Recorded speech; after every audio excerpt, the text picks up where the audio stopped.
കോട്ടയം ജില്ലയെ അക്ഷരാർത്ഥത്തിൽ നടുക്കിയ സംഭവം. രാവിലെ 11:30 മണിയോടുകൂടി കോട്ടയം ഈസ്റ്റ് പോലീസ് സ്റ്റേഷനിലേക്ക് ഒരു ഫോൺ കോൾ എത്തി.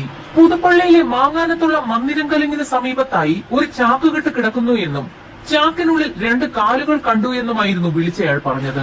വിവരമറിഞ്ഞ ഉടൻ തന്നെ ഒരു സംഘം പോലീസുകാർ അങ്ങോട്ടേക്ക് പാഞ്ഞു. കാട്ടു ചേമ്പുകളും പോളകളും കൊണ്ട് നിറഞ്ഞ ചതുപ്പ് പ്രദേശത്ത് ഒരു ചാക്കുകെട്ട് കിടക്കുന്നത് പോലീസുകാരും കണ്ടു. ചാക്കുകെട്ടിൽ നിന്നും രൂക്ഷഗന്ധം വമിക്കുന്നുണ്ടായിരുന്നു. പോലീസുകാർ നാട്ടുകാർക്കൊപ്പം ആ ചതുപ്പിലേക്ക് ഇറങ്ങി. ചാക്കുകെട്ടിനുള്ളിൽ പുരുഷന്റേതാണോ സ്ത്രീയുടേതാണോ എന്ന് മനസ്സിലാക്കാൻ കഴിയാത്ത രീതിയിലുള്ള 2 കാലുകളായിരുന്നു. ഒരാളെ കൊലപ്പെടുത്തിയ ശേഷം അയാളുടെ കാലുകൾ വെട്ടിയെടുത്ത് അവിടെ ഉപേക്ഷിച്ചതാണെന്ന് പോലീസിന് ഒറ്റ നോട്ടത്തിൽ തന്നെ മനസ്സിലായി. സംഭവം പറഞ്ഞ ഉടൻ തന്നെ ഡിവൈഎസ്പിയും ഫോറൻസിക് സംഘവും ഡോഗ് സ്ക്വാഡും സ്ഥലത്തെത്തി. ചാക്കുകെട്ട് മണത്തു നോക്കിയ പോലീസ് നായ തൊട്ടടുത്തുള്ള റോഡ് വരെ പോയെങ്കിലും തുടർന്ന് മുൻപോട്ട് പോകാൻ അതിന് കഴിഞ്ഞില്ല. ഫോറൻസിക് സംഘം ചാക്കിനുള്ളിൽ നിന്ന് ലഭിച്ച കാല് വിശദമായ പരിശോധനയ്ക്ക് വിധേയമാക്കി. ഈ സമയത്ത് നാട്ടുകാരും പോലീസും ചേർന്ന് ആ പ്രദേശമാകെ ഒന്ന് അരിച്ചു പറക്കി. അപ്പോഴാണ് മറ്റൊരു ചാക്കുകെട്ട് പ്രദേശത്ത് വലിച്ചെറിഞ്ഞ നിലയിൽ കിടക്കുന്നത് കണ്ടത്. ചാക്കുകെട്ടഴിച്ച പോലീസ് സംഘവും നാട്ടുകാരും ഒരുപോലെ ഭയന്ന് വിറച്ച് പുറമോട്ട് മാറി. ഷർട്ടും മുണ്ടും ധരിച്ച തലയും കാലുമില്ലാത്ത ഒരു ശരീരമായിരുന്നു ചാക്കിലുണ്ടായിരുന്നത്. ഒരാളെ കൊലപ്പെടുത്തി 3 ഭാഗങ്ങളാക്കി വിവിധ പ്രദേശങ്ങളിലായി വലിച്ചെറിഞ്ഞിരിക്കുകയാണ്. അതിൽ തലയൊഴിച്ചുള്ള ബാക്കി ഭാഗമാണ് പോലീസിന് ലഭിച്ചിരിക്കുന്നത്. കാവിമുണ്ടും നീല ഷർട്ടുമാണ് വേഷം. ഷർട്ടിന്റെ പോക്കറ്റിനുള്ളിൽ 10 രൂപയുണ്ടായിരുന്നു. ചാക്കിനുള്ളിൽ ഒരു ജോഡി ചെരുപ്പും ഉണ്ടായിരുന്നു. ചീഞ്ഞു തുടങ്ങിയ മൃതദേഹത്തിന് 2-3 ദിവസത്തെ പഴക്കവുമുണ്ട്. അതൊരു പുരുഷന്റേതാണെന്ന് തന്നെ വ്യക്തമായി. ബോഡി പോസ്റ്റ്മോർട്ടത്തിന് അയക്കുന്നതിന് മുൻപ് തന്നെ ആ ബോഡിയുടെ നിരവധി ഫോട്ടോസ് പോലീസ് സംഘം ശേഖരിച്ചു. ഇതേ സമയം തന്നെ പ്രദേശത്ത് കൂടി നിന്ന ആളുകളോട് മരണപ്പെട്ട വ്യക്തിയെക്കുറിച്ച് എന്തെങ്കിലും സൂചന ഉണ്ടോ എന്നുള്ള കാര്യം പോലീസ് തിരക്കി. ലഭിച്ചിരിക്കുന്നത് തലയില്ലാത്ത മൃതദേഹമായതിനാൽ തന്നെ ഒറ്റ നോട്ടത്തിൽ ആർക്കും ഒന്നും പറയാൻ കഴിഞ്ഞില്ല. പെട്ടെന്നാണ് മൃതദേഹത്തിന്റെ ഫോട്ടോസ് പരിശോധിച്ചുകൊണ്ടിരുന്ന പോലീസുകാരന്റെ കണ്ണിൽ ഒരു കാഴ്ചപ്പെടുന്നത്. ഫോട്ടോ കണ്ട് സംശയം തോന്നിയ പോലീസുകാരൻ ഡിവൈഎസ്പിയുടെയും എസ്ഐയുടെയും അടുത്തേക്ക് ഓടിച്ചെന്ന് ഒരു വിവരം പറഞ്ഞു. കൊല്ലപ്പെട്ട വ്യക്തിയുടെ ശരീരത്തിൽ പൊള്ളലേറ്റ ഒരു പാടുണ്ടായിരുന്നു.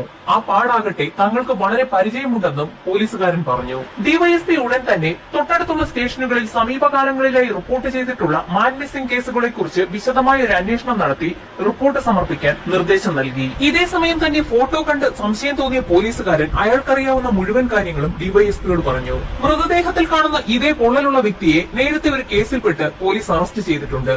അയാളുടെ പേര് തന്നെ പൊള്ളൽ സന്തോഷ് എന്നായിരുന്നു.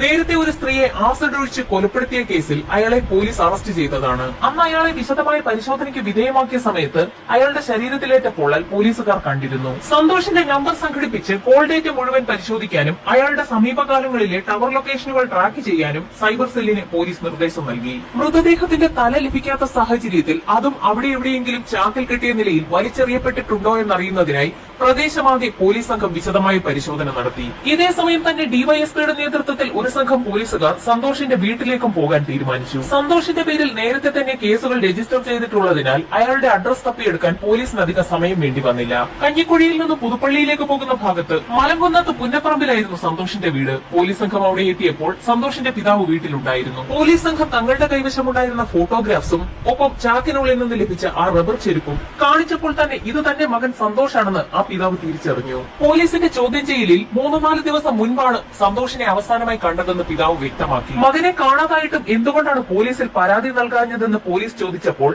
സന്തോഷിന് ഇടയ്ക്കിടയ്ക്ക് ഇങ്ങനെ പോകുന്ന ശീലമുണ്ടെന്നും 3-4 ദിവസങ്ങൾക്ക് ശേഷം അവൻ തിരികെ വരാറുണ്ടെന്നും അതുകൊണ്ടാണ് താനിതത്ര കാര്യമാക്കാഞ്ഞതെന്നും ആ പിതാവ് വ്യക്തമാക്കി. ക്രിമിനൽ ബാക്ക്ഗ്രൗണ്ട് ഉള്ള സന്തോഷ് പല കൊട്ടേഷനുമായി ബന്ധപ്പെട്ട് ആ വീട്ടിൽ നിന്നും പോകാറുള്ളത് പതിവാണ്. ഇടയ്ക്കൊക്കെ അവൻ ജയിലിലാകാറുമുണ്ട്. 2-3 ദിവസം മുൻപ് വരെ സന്തോഷ് വീട്ടിലുണ്ടായിരുന്നു. വീട്ടിൽ നിന്ന് പോകുന്ന ദിവസം വൈകുന്നേരം സന്തോഷിന്റെ ഫോണിലേക്ക് ഒരു കോൾ വന്നിരുന്നു. അത് അറ്റൻഡ് ചെയ്തത് പിതാവായിരുന്നു. വിളിച്ചത് സന്തോഷുമായി അടുത്ത ബന്ധമുള്ള കുഞ്ഞുമോൾ എന്ന സ്ത്രീ ആയിരുന്നെന്നും കഴിഞ്ഞ ഏതാനും ദിവസങ്ങൾക്ക് മുൻപ് അവർ ഒരുമിച്ച് വീട്ടിലുണ്ടായിരുന്നെന്നും പിതാവ് പോലീസിന് മൊഴി നൽകി. അവർ ഭാര്യ ഭർത്താവുമാണോ എന്നുള്ളതായിരുന്നു പോലീസിന്റെ അടുത്ത ചോദ്യം. എന്നാൽ അവർ ഭാര്യ ഭർത്താക്കന്മാരല്ല എന്നും എങ്കിലും പലപ്പോഴും ഈ വീട്ടിൽ അവർ ഒരുമിച്ച് താമസിക്കാറുണ്ടായിരുന്നെന്നും പിതാവ് പോലീസിനോട് പറഞ്ഞു. ഈ സമയത്താണ് എസ്ഐയുടെ ഫോണിലേക്ക് സൈബർ സെല്ലിന്റെ ഭാഗത്തു നിന്നും ഒരു കോൾ വന്നത്. സന്തോഷിന്റെ കോൾ ഡേറ്റ വിശദമായി പരിശോധിച്ചപ്പോൾ അയാളുടെ മൊബൈലിലേക്ക് അവസാനമായി വന്നിരിക്കുന്നത് കുഞ്ഞുമോൾ എന്നൊരു സ്ത്രീയുടെ നമ്പറാണെന്ന് സൈബർ സെല്ലിൽ കണ്ടെത്തിയിരിക്കുകയാണ്. കുഞ്ഞുമോളുടെ ഫോൺ ട്രാക്ക് ചെയ്ത സൈബർ സംഘം അവരുടെ ലൊക്കേഷനും പോലീസിന് അയച്ചു കൊടുത്തു. സന്തോഷിന്റെ വീടിരിക്കുന്ന സ്ഥലത്തു നിന്നും 4.5 കിലോമീറ്റർ മാറി മീനടം എന്നുള്ള സ്ഥലത്തെ ടവർ ലൊക്കേഷനിലാണ് നിലവിൽ കുഞ്ഞുമോൾ ഉള്ളത്. ഇതോടൊപ്പം തന്നെ മറ്റൊരു വിവരവും സൈബർ സെൽ പോലീസിന് കൈമാറി. സന്തോഷിന്റെ മൊബൈൽ ഫോൺ അവസാനമായി ഉണ്ടായിരുന്നത് മീനടം ടവർ ലൊക്കേഷനിലാണ്. അവിടെ വെച്ച് തന്നെയാണ് അയാളുടെ മൊബൈൽ ഫോണും സ്വിച്ച് ഓഫ് ആയിരിക്കുന്നത്. പോലീസ് സംഘം ഉടൻ തന്നെ മീനിടത്തേക്ക് പുറപ്പെട്ടു. അവിടെ റബ്ബർ തോട്ടത്താൽ ചുറ്റപ്പെട്ട് ഒറ്റപ്പെട്ട് കിടക്കുന്ന ഒരു വീട്ടിലേക്കാണ് പോലീസ് എത്തിയത്. ഈസ്റ്റ് പോലീസ് സ്റ്റേഷനിലെ പോലീസുകാരും SIയും ASIയും അടങ്ങിയ സംഘം DYSP സജികുമാറിനോടൊപ്പമാണ് അവിടേക്ക് എത്തിയത്. പോലീസ് വാതിൽ തട്ടി വിളിച്ചപ്പോൾ ആ വീട്ടിൽ നിന്നും ഒരു ഭാര്യയും ഭർത്താവുമാണ് പുറത്തേക്ക് ഇറങ്ങി വന്നത്. അവരെ കണ്ട പോലീസുകാർ ഒന്ന് ഞെട്ടി.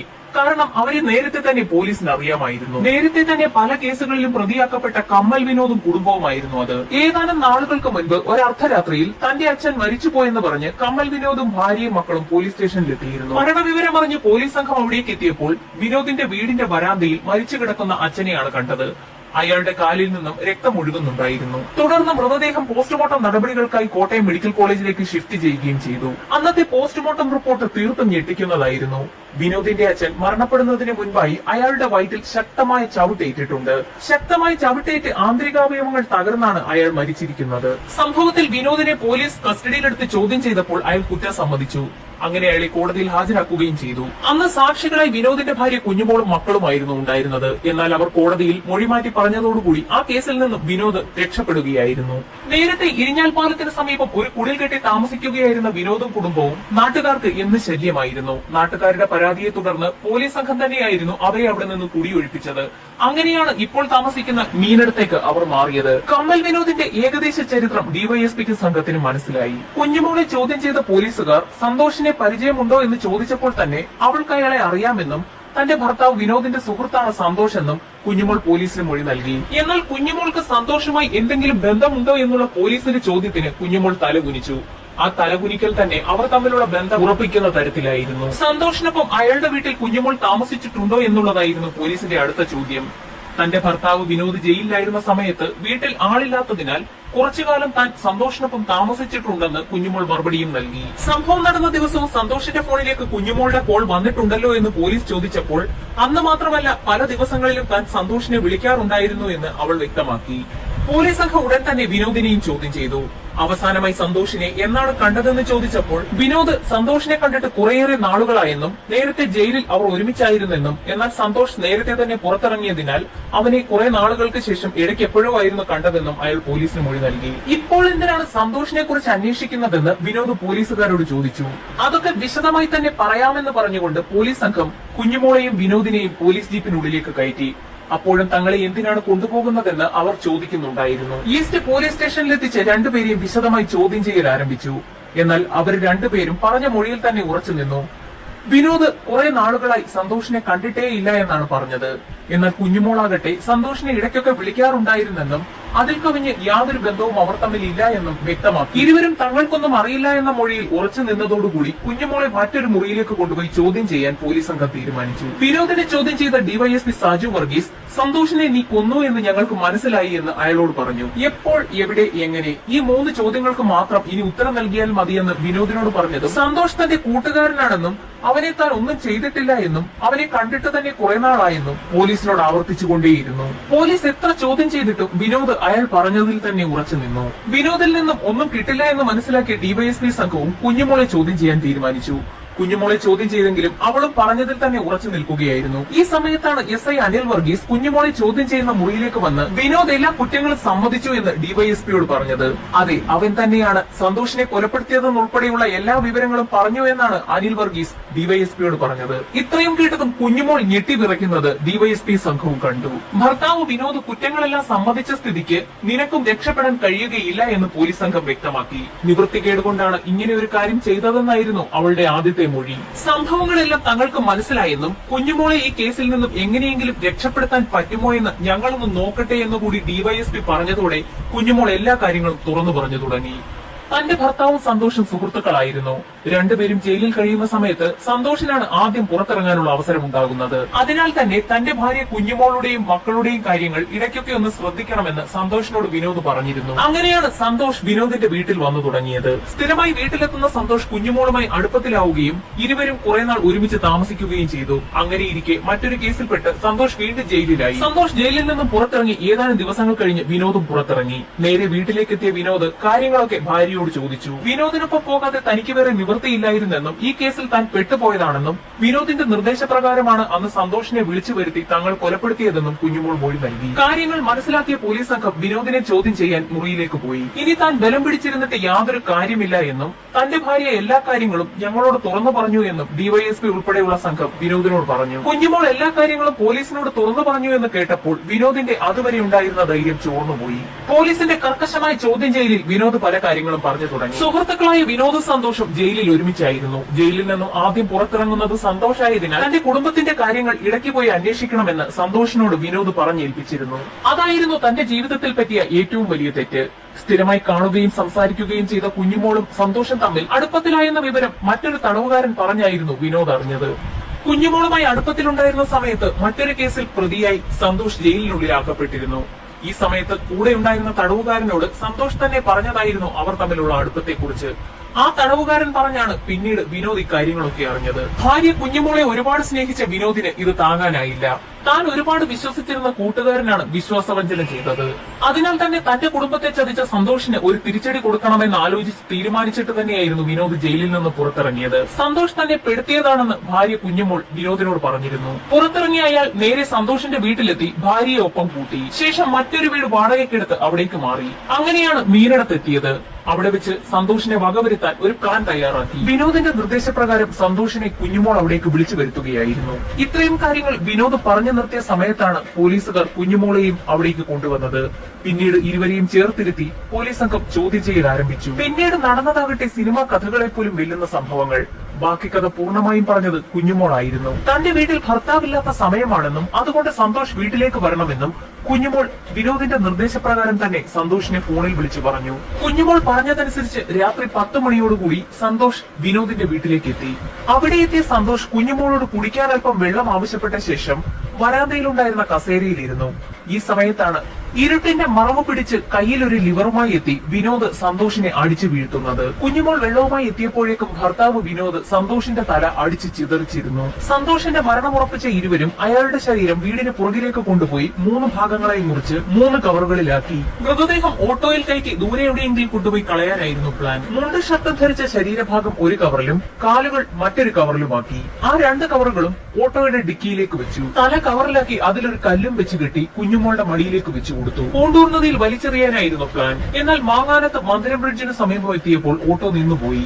എത്ര ശ്രമിച്ചിട്ടും ഓട്ടോ സ്റ്റാർട്ട് ആകാതെ വന്നതോടുകൂടി വിനോദും ഭാര്യയും 2 ചാക്കുകെട്ടുകൾ കാട്ടുചേമ്പുകൾ വളർന്നു നിന്ന പാലത്തിന് സമീപത്തെ വെള്ളത്തിലേക്ക് വലിച്ചെറിഞ്ഞു. ശേഷം ഇരുവരും കൂടി ഓട്ടോ തള്ളി സ്റ്റാർട്ടാക്കിയ ശേഷം അവിടെ നിന്നും കടന്നു കളഞ്ഞു. കൈവശമുണ്ടായിരുന്ന തലയുടെ ഭാഗം മാക്കുംപടി പാലത്തിന് താഴേക്ക് വലിച്ചെറിയാമെന്ന് കരുതിയ സംഘം അവിടെ എത്തിയപ്പോൾ ഒരു പോലീസ് ജീപ്പ് കണ്ടതിനെ തുടർന്ന് അവരുടെ കണ്ണിൽപ്പെടാതെ ഓട്ടോ ഒരു ഭാഗത്തേക്ക് ഒതുക്കി. പോലീസുകാർ അവിടെ നിന്ന് പോയ സമയത്ത് പാലത്തിന് മുകളിലെത്തി കൈവശമുണ്ടായിരുന്ന തലയുടെ ഭാഗം പാലത്തിന് താഴെ വെള്ളത്തിലേക്ക് വലിച്ചെറിഞ്ഞു.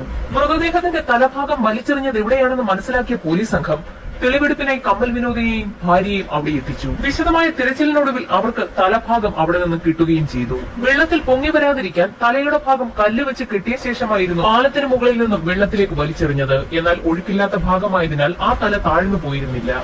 പാലത്തിൽ നിന്നും തലയുടെ ഭാഗം വലിച്ചെറിഞ്ഞ ശേഷം വിനോദും ഭാര്യയും നേരെ കൊല്ലാടെത്തി അവിടെ ഓട്ടോ കഴുകി വൃത്തിയാക്കിയ ശേഷമാണ് തിരികെ എത്തിയത്. ഇരുവരുടെയും മൊഴി വളരെ വിശദമായി തന്നെ പോലീസ് രേഖപ്പെടുത്തി.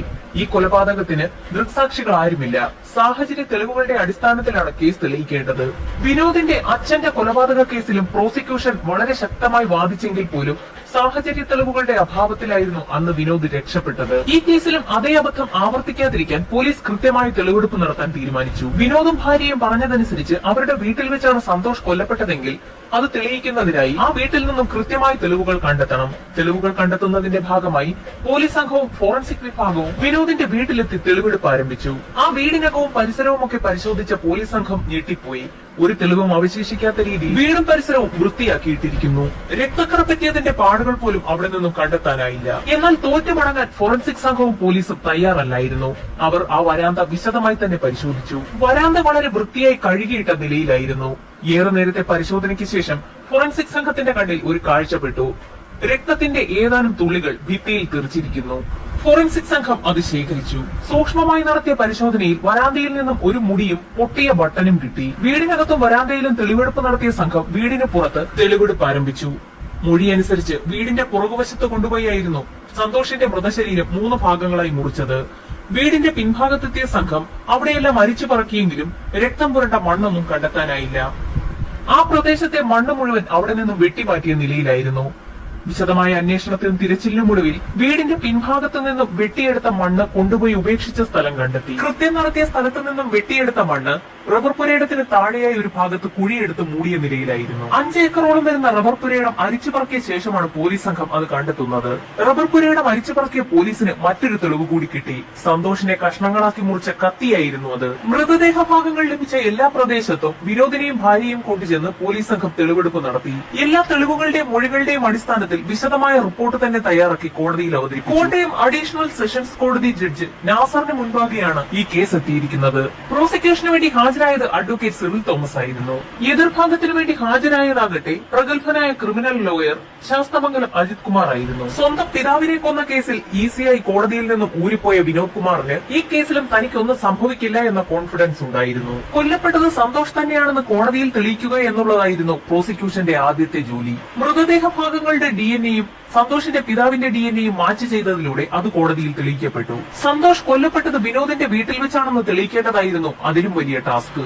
അത് തെളിയിക്കുന്നതിനായി സംഭവം നടന്ന ദിവസം രാത്രി 10 മണിക്ക് ശേഷം സന്തോഷിന്റെയും വിനോദിന്റെയും കുഞ്ഞുമോളുടെയും മൊബൈൽ ഫോണുകൾ മീനടത്തെ റബ്ബർ സ്റ്റേറ്റിന് സമീപമായിരുന്നു എന്നുള്ള മൊബൈൽ ടവർ ലൊക്കേഷൻ രേഖകൾ സൈബർ സെല്ലിന്റെ ഭാഗത്തു നിന്നും കളക്ട് ചെയ്തത് പ്രോസിക്യൂഷൻ കോടതിയിൽ ഹാജരാക്കി. അങ്ങനെ സംഭവം നടന്ന ദിവസം രാത്രി 10 മണിക്ക് സന്തോഷ് മീനടത്തെ ടവർ ലൊക്കേഷന് കീഴിൽ ഉണ്ടായിരുന്നു എന്നും ഏറ്റവും അവസാനമായി അയാളുടെ ഫോണിലേക്ക് വന്നത് കുഞ്ഞുമോളുടെ കോൾ ആയിരുന്നു എന്നുള്ള വിവരവും കോടതിയിൽ തെളിയിക്കപ്പെട്ടു. സന്തോഷ് കൊല്ലപ്പെട്ടത് വിനോദിന്റെ വീടിന്റെ വരാന്തയിൽ വെച്ച് തന്നെയാണെന്ന് തെളിയിക്കുന്നതിന്റെ ഭാഗമായി വിനോദും ഭാര്യയും ചേർന്ന് എത്ര മായ്ച്ചു കളഞ്ഞിട്ടും മായാതെ അവിടെ കണ്ട രക്തപ്പാടുകളും വരാന്തയിൽ നിന്ന് ലഭിച്ച തലമുടിയും DNA പരിശോധനയിൽ സന്തോഷിന്റേതെന്ന് തന്നെ തെളിഞ്ഞു. മീനടത്തെ പുതിയ വീട്ടിലേക്ക് സന്തോഷ് എത്തിയിട്ടില്ല എന്നുള്ള കാര്യവും തെളിയിക്കപ്പെട്ടത് തന്നെയാണ്. കാരണം നേരത്തെ വിനോദിന്റെ ഭാര്യയും സന്തോഷിന്റെ വീട്ടിലായിരുന്നു കഴിഞ്ഞിരുന്നത്. സന്തോഷിനെ കൊലപ്പെടുത്തുന്നതിന് വേണ്ടി മാത്രം വിനോദും ഭാര്യയും ചേർന്ന് വാടകയ്ക്കെടുത്തതായിരുന്നു മീനടത്തെ പുതിയ വീട്. അടുത്തതായി പ്രോസിക്യൂഷൻ കോടതിയിൽ ഹാജരാക്കിയത് സന്തോഷിന്റെ ഷർട്ടായിരുന്നു. സന്തോഷിന്റെ മൃതദേഹത്തിലുണ്ടായിരുന്ന ഷർട്ടിലെ ഒരു ബട്ടൺ മിസ്സിംഗ് ആയിരുന്നു. തെളിവെടുപ്പിന്റെ സമയത്ത് വിനോദിന്റെ വീടിന്റെ വരാന്തയുടെ ഭാഗത്ത് നിന്ന് ലഭിച്ച പൊട്ടിയ ബട്ടൺ സന്തോഷിന്റെ ഷർട്ടിലേതെന്ന് തന്നെ തെളിഞ്ഞു. മൃതദേഹം വെട്ടിമുറിക്കാനായി ഉപയോഗിച്ചതെന്ന് കരുതപ്പെടുന്ന കത്തി പോലീസ് സംഭവ സ്ഥലത്തു നിന്നും കണ്ടെത്തിയിരുന്നു. എന്നാൽ ആ കത്തി ഉപയോഗിച്ച് ഒരു കോഴിയെ പോലും കൊല്ലാനാവില്ല എന്ന പ്രതിഭാഗം ആവർത്തിച്ച് പറഞ്ഞെങ്കിലും ക്രിമിനൽ പശ്ചാത്തലമുള്ള എക്സ്പെർട്ടായ ഒരാളിന് ഈ കത്തി തന്നെ ധാരാളമെന്ന് പോലീസ് സർജനായ ഡോക്ടർ ജെയിംസ് കുട്ടി കോടതിയിൽ വ്യക്തമായി പ്രൂവ് ചെയ്തു. അക്കാര്യം പ്രൂവ് ചെയ്യാൻ കഴിയാതെ വന്നിരുന്നെങ്കിൽ ഒരുപക്ഷെ സംശയത്തിന്റെ ആനുകൂല്യത്തോടുകൂടി വിനോദ് കുമാറും ഭാര്യയും രക്ഷപ്പെട്ടേനെ. മൃതശരീരം വെട്ടിമുറിക്കാൻ ഉപയോഗിച്ച കത്തിയിലെ ഫിംഗർ പ്രിന്റിനെ കുറിച്ച് പ്രോസിക്യൂഷനോട് കോടതി ചോദിച്ചെങ്കിലും സന്തോഷിന്റെ ശരീരം വെട്ടിമുറിച്ചതിനു ശേഷം വിനോദും ഭാര്യയും ഫിംഗർ പ്രിന്റുകൾ കത്തിയിൽ അവശേഷിക്കാതിരിക്കുന്നതിനായി പണ്ടെന്നോ ആരോ പറഞ്ഞു കേട്ട അറിവനുസരിച്ച് കത്തി ചാണകത്തിൽ പൂഴ്ത്തി വെച്ചിരിക്കുകയായിരുന്നു. കുറച്ചു ദിവസം ചാണകത്തിൽ പൂഴ്ത്തി വെച്ചു കഴിഞ്ഞാൽ കത്തിയിലെ ഫിംഗർ പ്രിന്റ് മാഞ്ഞു പോകുമെന്നായിരുന്നു അവരുടെ അറിവ്. ചാണകത്തിൽ കുത്തിവെച്ച നിലയിൽ തന്നെയായിരുന്നു പോലീസ് സംഘം പറമ്പിൽ നിന്നും കത്തി കണ്ടെത്തിയതും. വിനോദിന്റെ വീടിന്റെ പുറകുവശത്തു നിന്നും വെട്ടിമാറ്റിയ നിലയിൽ കണ്ടെത്തിയ മണ്ണിൽ നിന്നും സന്തോഷിന്റെ DNA കണ്ടെത്തിയിരുന്നു. അതും കോടതിയിൽ തെളിയിക്കപ്പെട്ടു. കേസിന്റെ എല്ലാ വശങ്ങളും വിശദമായി കേട്ട കോടതി തെളിവ് നശിപ്പിച്ചതിന്റെ ഭാഗമായി കുഞ്ഞുമോൾക്ക് 2 വർഷത്തെ തടവും വിനോദിന് 5 വർഷത്തെ തടവും വിധിച്ചു. അതിനു പുറമെ രണ്ടുപേർക്കും ജീവപര്യന്തം തടവ് ശിക്ഷയും ഏതാനും ദിവസങ്ങൾക്ക് മുൻപ് സെഷൻസ് കോടതി ജഡ്ജി വിധിച്ചു. ഇതിനു പുറമെ രണ്ടുപേരും 5 ലക്ഷം രൂപ സന്തോഷിന്റെ കുടുംബത്തിന് നൽകണമെന്നും കോടതി വിധിയുണ്ടായി. ഈ വിധിക്ക് മേലെയുള്ള അപ്പീലുകൾ വരും ദിവസങ്ങളിൽ തന്നെ കോടതിയിൽ ഉണ്ടാകും. സംഭവം നടന്ന് 24 മണിക്കൂറിനകം പ്രതികളെ തെളിവ് സഹിതം പിടികൂടിയ പോലീസിന് കോടതിയുടെ പ്രത്യേക പ്രശംസയും ലഭിച്ചു.